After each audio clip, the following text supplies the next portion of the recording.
Have you ever felt like being the bigger person is making you feel smaller every day? What if your patience is the very reason they keep overstepping? And what if true growth doesn't come from giving more but from finally drawing the line? We grow up being taught to be kind, to wait, to always assume the best in others. And at first, it feels noble, like you're doing the right thing. You give people grace, you extend your understanding. You give second chances, third chances, and sometimes even more than that. Because you believe in connection, in goodness, in people. But what no one really talks about is how those same values, when not balanced, can quietly become the very things that exhaust your soul. There's a moment, often quiet and creeping, when kindness becomes self-erasure. When your patience becomes an invitation for others to ignore you. When giving people the benefit of the doubt turns into the reason you stay in situations that chip away at your confidence, your clarity, your peace. And that's where the shift begins. Because one day, after bending for too long, you wake up and realize you don't recognize yourself anymore. You've been explaining, apologizing, justifying, trying to keep the peace while slowly losing your own. And it hits you. If you want to protect your energy, if you want to grow into the version of yourself that feels whole, respected, alive, you're going to have to make a decision. A hard one, the kind that doesn't come with applause. You'll have to stop over-explaining yourself to people who only listen when it benefits them. You'll have to stop over-giving to relationships that only know how to take. You'll have to stop trading your self-worth for temporary comfort or familiar approval. You'll have to learn how to say no, a real no. Not a hesitant, half-hearted no, but one that comes from deep within. One that carries clarity, calm, and finality. A no that honors your peace more than someone else's convenience. And this is where we redefine ruthlessness. Because the truth is, it's not about being cold or cruel. It's about self-respect. It's about standing up not with anger, but with quiet certainty. Ruthlessness, in this light, is simply a refusal to be drained by people who only see your value when it serves them. It's not dramatic, it doesn't scream. It protects, it preserves, it draws a line and doesn't feel the need to apologize for doing so. Because here's the brutal truth, life won't wait for you to learn this. It won't pause while you figure out how to stop being a people pleaser. It won't adjust itself so you can stay small, safe, and liked. It moves on. And if you don't rise up with strength, clarity, and boundaries, it will swallow you whole, leaving you wondering why you always feel behind, unseen, or burned out. So today, we're going to dive deeper, not just into what ruthlessness is, but into why it may be the kindest, clearest, most courageous thing you ever do for yourself. And the first truth you need to understand is this: ruthlessness isn't cruelty, it's clarity. It's choosing yourself, firmly and finally, without guilt. When you begin setting real boundaries, you don't owe long explanations. You don't have to repeat yourself, justify your decisions, or soften your words just to make others more comfortable. You draw the line, and more importantly, you mean it. And when that line is drawn, when people who've never heard you say no finally hear it, don't be surprised when they call you ruthless. Let them, because what they're really saying is, I'm no longer allowed to take advantage of your silence. You see, when you stop overextending yourself, when you stop constantly apologizing or chasing validation from people who never truly appreciated you, it doesn't mean you've become cruel. It means you've begun to heal. The shift may be quiet, but it's powerful. You start choosing calm instead of chaos, distance instead of drama, self-worth instead of approval. You become someone who no longer negotiates their value just to fit into places that never saw their worth in the first place. Someone who knows, deep down, that being whole matters far more than being liked. So if you've ever been made to feel guilty for having boundaries, remind yourself you're not cruel for protecting your peace. You're not cold for walking away from what drains you. You're not heartless, you're finally giving yourself the respect you've spent years hoping others would give you. And that is what real ruthlessness is. Not destruction but protection, not anger but alignment. Now let's talk about another part of this healing, overgiving. Because here's the truth, no one is entitled to your energy. There's a quiet, heavy kind of exhaustion that creeps in when you're always the one who checks in. The one who remembers every birthday, who forgives too fast, who carries the emotional weight in every relationship. And the worst part, you start thinking this is just who you are. That your role in life is to be the giver. That being endlessly available, even when it's draining your soul, is somehow noble. But no one ever tells you this. Overgiving isn't generosity, it's self-abandonment in disguise. True generosity comes from overflow, from abundance, not from fear, not from guilt, not from the desperate hope that someone will finally see your worth if you just give them enough. Because when you give from depletion, when your giving becomes a silent plea to be seen, it's no longer a gift, it becomes a transaction you never agreed to. One where the return is almost always disappointment. And the longer you stay stuck in that cycle, the more invisible you become. Not because others can't see you, but because you've made yourself small for so long, you've forgotten how to take up space. There's a reason the Stoics held your inner world as sacred. Your attention, your emotions, your energy, these are not unlimited resources. They are sacred offerings, and the people in your life should treat them that way. You don't owe anyone an explanation for your exhaustion. You don't have to apologize for needing distance, for needing time to recharge, or for simply not being available. If someone consistently takes from you without replenishing, without recognizing, without even noticing your effort, you're not in a relationship, you're in a performance. And the role you're playing, whether it's the fixer, the peacemaker, the one who holds it all together, it will wear you down to nothing if you don't walk off that stage. So stop believing your worth is measured by how much pain you're willing to endure for others. Stop confusing being needed with being loved. Because your purpose in life isn't to carry what others refuse to hold for themselves. You're not here to be everyone's lifeline while you silently drown. We'll talk about how guilt keeps you stuck in that role and how to finally let it go. After years of overgiving and performing, stepping back can feel radical, but it's also where your real healing begins. And if people leave when you stop overgiving, let them. Because that silence, it speaks volumes. It means they were never truly present for you, only for what you could offer. For your support, your time, your emotional labor. But not for your truth, your needs, or your boundaries. And that realization, though painful, is liberating. You are allowed to pull back. You are allowed to reclaim your space, not from a place of spite, but from self-respect. Because when you stop constantly giving from a place of depletion, you begin to restore your own reserves. You begin to hear your voice again, to feel your energy rising back, to notice the small things you were too drained to see. And this is the space where real relationships begin to grow. Not ones built on silent sacrifice, but on mutual presence. On shared effort, mutual care, and emotional integrity. So ask yourself honestly, who in your life only takes but never gives? Who leaves you tired instead of uplifted? And most importantly, who would still be around if you stopped overgiving? That clarity brings us to the next truth. Draw your boundaries like the ocean draws its shores. The ocean doesn't explain itself. It doesn't announce the tide. It doesn't apologize when it recedes. It knows where it ends, and that quiet knowing shapes the entire world around it. That's exactly what your boundaries should be. Not walls built in anger, not weapons used to punish, but calm, confident lines that say, this is where I end, and this is where you begin. But let's be honest, for many of us, setting boundaries feels uncomfortable. We've been taught that love means always being open, that kindness means saying yes, that being good means making room for everyone, even if it means squeezing ourselves out. We confuse availability with affection. We confuse compliance with connection.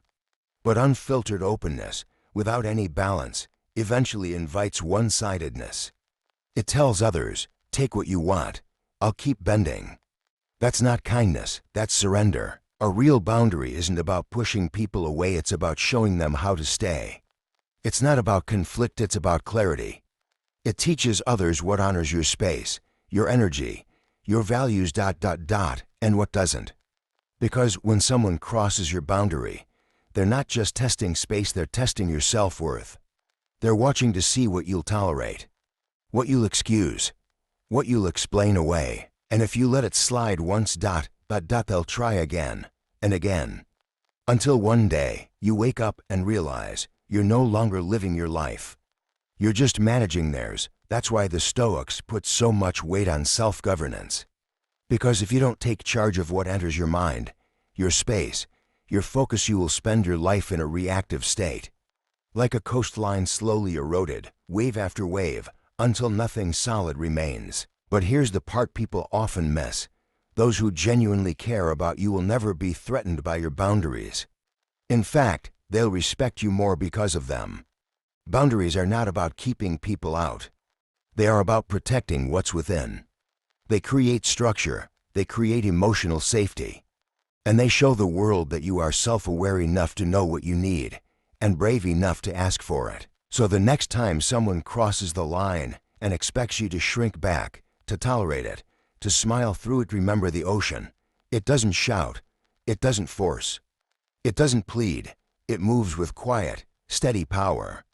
And the world learns to move around it. That's how you protect your peace. Not by fighting for it, but by defining it. And now, let's explore another truth, perhaps one of the most overlooked. That not all niceness comes from love. Sometimes it's born from fear. We've learned that boundaries aren't rejection, they're protection. But too often, we hide them behind politeness, hoping our quiet suffering will be seen as goodness. And that's the trap. We say we're okay when we're not. We give people another chance even when their actions already gave us the answer. We let our lines blur, our limits dissolve because we've been taught that being nice means being endlessly available, endlessly forgiving. So instead of speaking our truth, we disguise it. We smile, we nod. We say, it's fine, when deep down, we feel anything but. We hide our boundaries beneath layers of politeness, thinking that maybe, just maybe, our softness will be seen as strength. But here's what that often earns us: silence, disrespect, and sometimes complete invisibility. Because the harsh truth is this: you weren't born to be a buffer for other people's comfort. You weren't put here to be agreeable at the expense of your identity. And yet, countless people fall into that same cycle, believing that if they're just good enough, patient enough, easygoing enough, others will finally see them, hear them, appreciate them. But life doesn't work like that. When your kindness is visible, but your boundaries are invisible, you're sending a message. You're teaching people that your needs are negotiable, that your time isn't sacred, that your presence comes with no requirement for respect. And this is where everything shifts. Because kindness without clarity becomes background noise, pleasant, but passive, like a song that's always playing in the background, calming, gentle, forgettable. And no one truly listens to a song they hear all the time, unless it suddenly changes tune. Unless it speaks up, and that's the lesson. People don't respect what you tolerate, they respect what you stand for. Stoic wisdom teaches us not just to act, but to act with intention. So when you say yes to please, while your whole body says no, that's not virtue. That's self-neglect dressed up as kindness. It's betrayal, but it's your own. And when you label that as being nice, you make that betrayal look honorable. But no matter how pretty you paint it, it still hurts. You don't need to be harsh to protect yourself. But you do need to be honest. You need to be direct, because silence isn't always peace. Sometimes it's just permission for the world to keep pushing past your limits. People will always assume you're okay with what you don't question. And if you continue to let that happen over and over again, you'll slowly disappear in your own life, becoming more of a role than a person. And no, this doesn't mean becoming distant or cold. It means becoming authentic. It means letting your no carry just as much weight as your yes. It means being kind, but not at your own expense. It means giving your energy, not as obligation, but as choice. It means offering love to those who honor it and withdrawing from those who treat it like a guarantee. Here's the truth that many avoid. Being liked isn't the same as being respected. And being agreeable isn't the same as being safe. In fact, one of the most dangerous things you can do is be endlessly nice. Because endless niceness doesn't keep you safe, it just keeps you small. So be kind, be gracious, but also be grounded.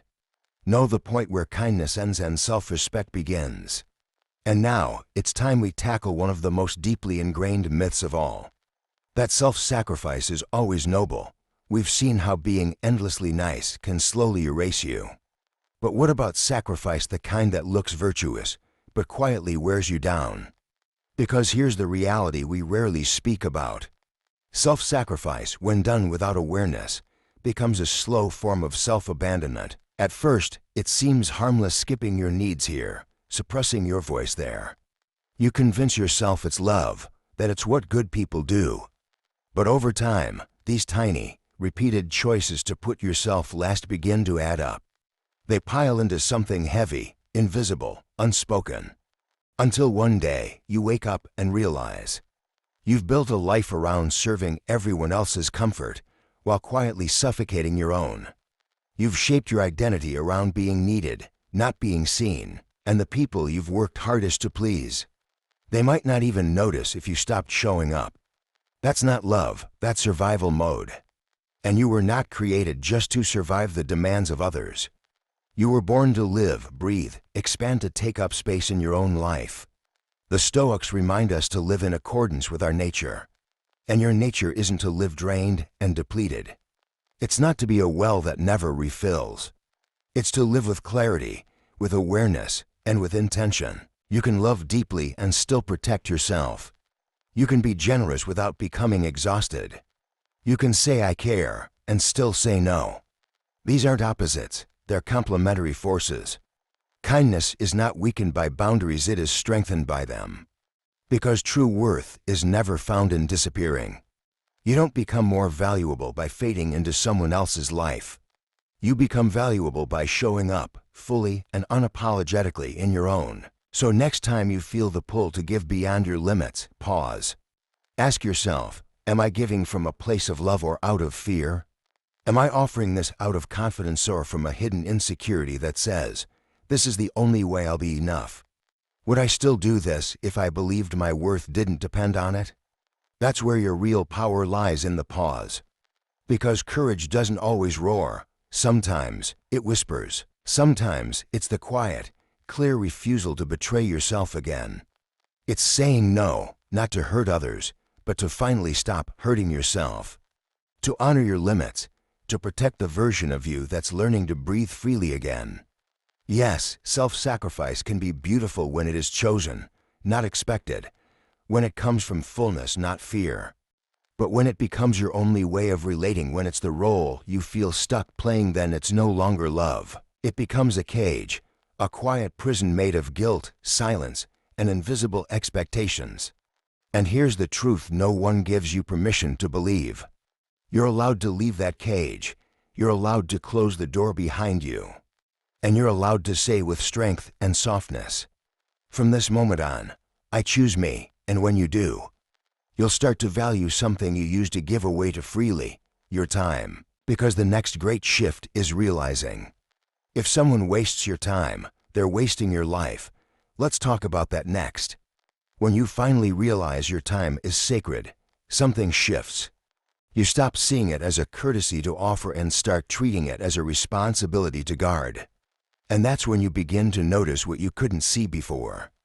How someone treats your time says everything about how they value you. When someone consistently shows up late, avoids meaningful conversation, cancels plans last minute, or vanishes the moment things become real, they're not just being forgetful or busy. They're revealing priorities. They're silently saying, my time matters more than yours. My comfort outweighs your consistency. Your presence is expected, but mine is optional. And the most painful part, we often hear that message but pretend we didn't. Instead, we excuse it. We forgive over and over. We equate patience with goodness and availability with emotional maturity. But here's where we get it wrong. We confuse forgiveness with access, and that's a dangerous mix. Being a good person doesn't mean making yourself available to everyone. It doesn't mean allowing people to continually borrow your energy, your time, your life without ever offering something meaningful in return. You can forgive someone and still not give them access to you again. You can be kind and still set a boundary. You can care and still walk away. So ask yourself, What if being a good person also meant becoming a wise steward of your own time? What if it meant protecting your hours like they were irreplaceable because they are? Because let's face it, you only get this one life. And every hour you spend, whether it's on someone who drains you or something that fulfills you, is a vote for the future you're building. You can't keep giving your energy to people who cancel without notice, who ghost when it gets uncomfortable, who take your emotional labor as a given. You can't keep giving hours to people who won't give you minutes. That's not generosity, that's erosion. And slowly, it eats away at your sense of self. So no, it's not rude to walk away from people who waste your time. It's not arrogant to expect intentionality. It's not unreasonable to want your effort to be met with equal presence. In fact, it's one of the wisest things you can do. Look around. Who asks for your time, but never honors it? Who leaves you more tired than supported? Who makes you feel like your presence is expected, but never appreciated? And more importantly, if you keep saying yes to people who treat your time like it's disposable, what does that say about how you value it? You don't have to announce your exit. You don't need to write a monologue explaining why you've stopped showing up. You simply step back, let silence speak where words failed. Let your absence echo where your presence was overlooked, because your time is not just a schedule, it's your becoming. It's the invisible thread that connects your present with your purpose. Protect it like your life depends on it, because it does. And as we transition into a deeper reflection, one truth remains. If they can't sit with your silence, they were never ready for your voice. When you begin protecting your time, something else awakens your voice. And perhaps more importantly, your right to protect it with silence. In a world that constantly demands reaction, silence can feel rebellious. But the Stoics taught us something different, something liberating. They believed that stillness is not absence, but power. That peace does not mean disengagement, but deep presence. And above all, that you are never obligated to speak just because someone else wants control. You are not unkind for choosing presence over performance. You are not rude for withholding words when you know they will fall on deaf ears. Think about it. How many times have you tried to explain yourself, only to be met with blank stares, defensiveness, or emotional shutdown? How often have your honest words been misinterpreted, twisted, or used against you? How many vulnerable truths have been handed over, only to be treated like weakness? Over time, those moments accumulate, and with each one, you begin to see that words mean nothing to people who don't want to understand. That speaking louder doesn't help when the other person is committed to not hearing you. That your energy is being poured into a void. And so, silence becomes your new boundary. Not because you've given up, but because you've woken up. Because you've learned that peace isn't something you need to explain. It's something you learn to honor. People who truly care about you, they won't panic when you grow quiet. They'll respect that silence can be healing. That stillness often says more than noise ever could. That some of the most profound truths are revealed not in the paragraphs but in the pause. But not everyone will respond that way. People who are addicted to control, who need constant access to your energy to feel powerful, they'll misread your silence. They'll call it immature. They'll say it's passive-aggressive. They'll accuse you of manipulation. But what's really happening is this. They've lost access to the emotional strings they once pulled freely. And they don't know what to do when your energy no longer bends for them. And that's when the truth becomes clear. Your voice was never the problem. The real issue was where you kept offering it into spaces that echoed back emptiness. So reclaim your silence not as punishment, but as protection. Let it become your sanctuary. Let it be the stillness that says, I no longer need to prove my truth to people who never truly valued it. Because when you stop explaining yourself to people who never truly listened, you gain something even more valuable: clarity. You begin to hear yourself. You begin to realize your voice isn't a tool to win people over. It's a sacred gift, and only those who respect it deserve to receive it. Which leads us to one of the most painful realizations of all. That the deepest betrayal doesn't always come from others. Sometimes it comes from the life we built trying to please everyone but ourselves. When you stop using your voice to please others, you start hearing the one that matters most, your own. And that's when you begin to see the price of living to perform. Because it never starts big. It starts small. A little compromise here, a fake smile there. A quiet nod of agreement when, deep down, you feel the opposite. And little by little, that habit becomes a lifestyle. Not because you're weak, but because you're afraid of letting others down, of not being liked, of rocking the boat. But let's be honest, living for others isn't living. It's performing, and performance is exhausting. You spend your days rehearsing the right responses, managing everyone's perception of you, shaping your life into something that looks acceptable on the outside, while suffocating on the inside. The cost of that performance, your truth, your needs, your voice, your freedom. The Stoics warned against this. They urged us to live in alignment with our nature, not someone else's expectations. You were not born to be a mirror, constantly reflecting what others want to see. You were born to be whole, to act from virtue, not approval, to speak with clarity, not caution. Marcus Aurelius once said, "It never ceases to amaze me. We all love ourselves more than other people, but care more about their opinion than our own." What would happen if you reversed that equation? It's a question worth asking, because here's the truth. People's opinions shift. Today, they want you to be one thing. Tomorrow, it's something else. If you build your life on their preferences, you'll always be adjusting, apologizing, performing. Until one day, you look in the mirror and realize you've lost yourself in the editing. Not because someone took your identity from you, but because you handed them the pen. You gave others the right to write your story. But here's the good news. You can take the pen back. You can choose discomfort now over regret later. You can choose honesty over ease, truth over applause, wholeness over approval. Will it be easy? No. People will call you selfish, cold, distant. They'll miss the version of you that made their life simpler, the agreeable one, the predictable one, the quiet one. And when that happens, you'll stand there calmly, clearly, and say, "I stopped living for everyone but myself." Because those who truly love you don't want the edited version. They want you, your truth, your voice, your full, messy, vibrant presence. And anyone who only loved the filtered version, they didn't love you. They loved your compliance. So let this be your turning point. Not a rebellion, but a return to your values, your truth, your vision.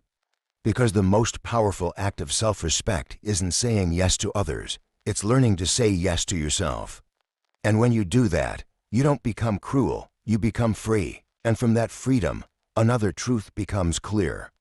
Your environment shapes you more than you think, so choose it carefully. Once you reclaim your life from performance, you begin to see clearly. Who you surround yourself with is not just a detail, it's the foundation of your peace, your growth, your identity. And by the time you realize it, the cost has already been high. Time, clarity, and peace quietly drained, moment by moment, by people who were never meant to have that much access to you. That's why curating your circle isn't about being harsh or cold. It's about preservation of your energy, of your vision, of your soul. Because every time you allow someone with a negative mindset, a selfish agenda, or a chaotic spirit into your space unchecked, you're not just being open.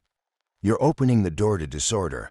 You're inviting someone into your mental home and letting them rearrange the furniture while you're still trying to figure out where you belong. And the damage, it's not always loud.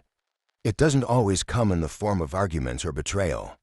Sometimes it's subtle, a slow erosion of your ambition, a quiet dimming of your light, a soft, creeping doubt that maybe you're too much or not enough. You start shrinking, second-guessing, softening your edges to fit spaces that were never meant to hold your full self. That's why you don't need a large circle, you need a clear one. Seneca once said, "Associate with people who are likely to improve you, not those who drain you, mock your growth, or keep you tethered to the lowest version of yourself just to make themselves feel comfortable." Your soul cannot thrive in a room where you constantly have to shrink to be accepted. Your vision cannot survive in an environment that belittles it. So how do you know who truly belongs in your space? Simple. Pay attention to how you feel after you leave them. Do you feel seen or judged, uplifted or quietly dismissed? Do you walk away with more clarity or more confusion? More energy or less? Your body knows, your spirit knows. But too often, we override that wisdom because we're afraid of what? Being alone. But solitude isn't the enemy, noise is. And a life filled with shallow conversations, performative support, and emotionally unavailable people will leave you lonelier than any silence ever could. Curating your circle doesn't mean demanding perfection. It means seeking alignment. Shared values, mutual respect, emotional presence. It means being intentional about who gets your time, your energy, your space. Because access to you is a privilege, not a right. If someone brings chaos, let them carry it somewhere else. If someone offers support, but uses it as a form of control, let them go. If someone consistently belittles your dreams, mocks your growth, resents your transformation, you owe them nothing but distance. You're not arrogant for walking away. You're not cold for being selective. You're being responsible with your energy, your potential, and your future. So treat your inner circle like a sacred garden. Water matters, boundaries matter, remove the weeds without apology. Because who surrounds you shapes you, and your soul deserves more than loyalty wrapped in noise. And now comes the moment of truth. None of this matters if you don't act. Because life won't wait for you to learn emotional maturity. When you stop negotiating your peace and start protecting your space, you realize this isn't about being cold.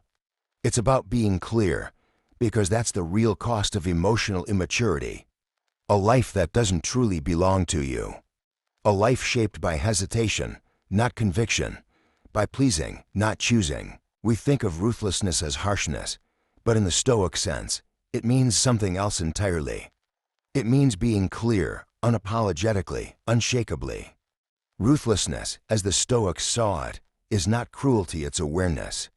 It's a deep, steady commitment to protect your time, your values, your mental clarity.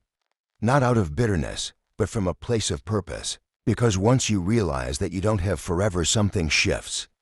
Every year you spend tolerating what drains you is a year lost to building what fulfills you. Every moment you stay in spaces that shrink you is a moment stolen from your growth. We often talk about emotional growth as if it's optional. Something we'll get to later, after the job, after the relationship, after the chaos settles. But here's the truth. Life doesn't wait for you to grow, it keeps moving. And if you delay your own maturity, life will teach you through exhaustion, through repeated patterns, through unchanging relationships that echo the same lesson. Until you choose differently, nothing changes. You'll wonder why people keep overstepping your boundaries, why your voice always feels stuck, why you're so tired all the time. And the answer isn't hidden, it's right there. You're stuck not because you're incapable, but because you're afraid to be clear. Life doesn't reward hesitation. It rewards courage. It rewards boundaries. It rewards the people who are willing to say, no more. The Stoics taught us to act from reason, not impulse, not emotional chaos. To be ruthless is to cut away what no longer fits. To stop rationalizing your pain just because it's familiar. To stop clinging to people, habits, and roles that you've already outgrown. And that takes courage, because comfort is seductive. But comfort is not growth. The longer you stay in comfort, the more disconnected you become from your own needs. Being ruthless means no longer explaining your standards to people who refuse to respect them. It means walking away from relationships that require you to shrink just to be tolerated. It means not apologizing for having dreams that no longer fit into the life others imagined for you. It means growing quietly, boldly, without needing permission.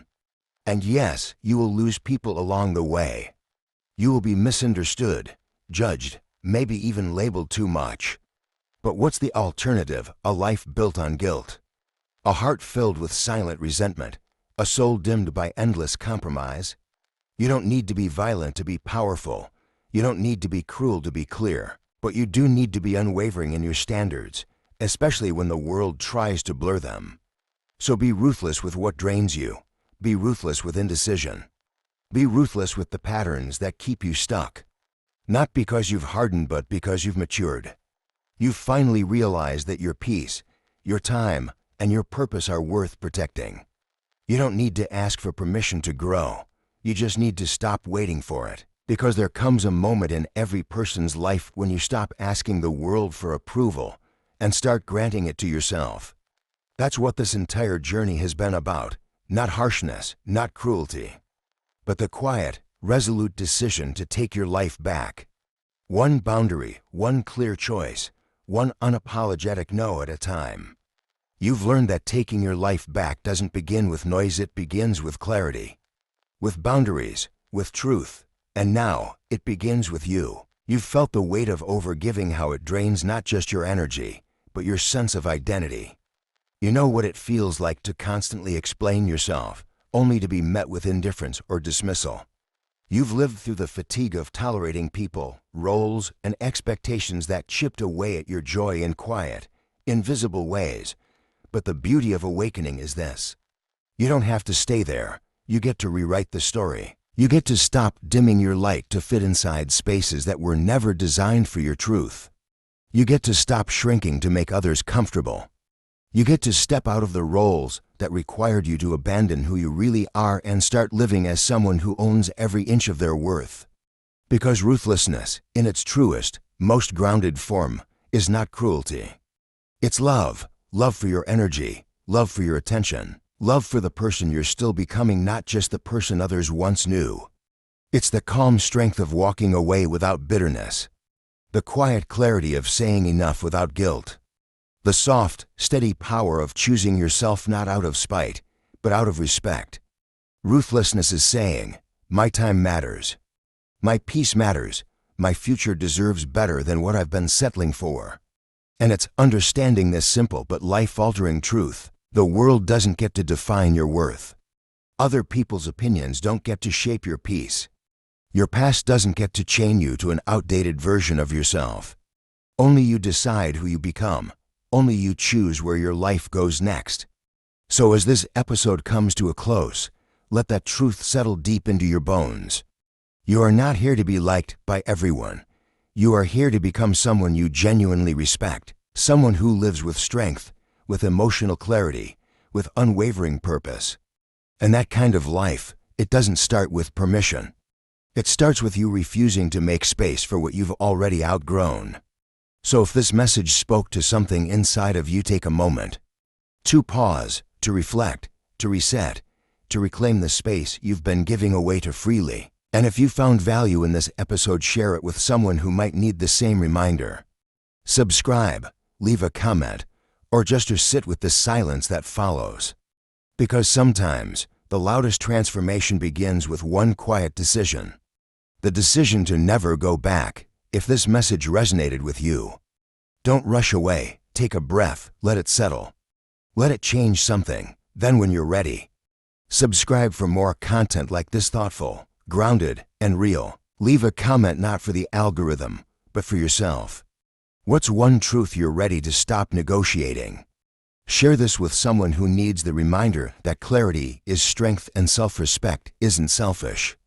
And if all you do is sit with the silence that follows, that's enough too, because sometimes all it takes to begin again is a quiet decision to never betray yourself again.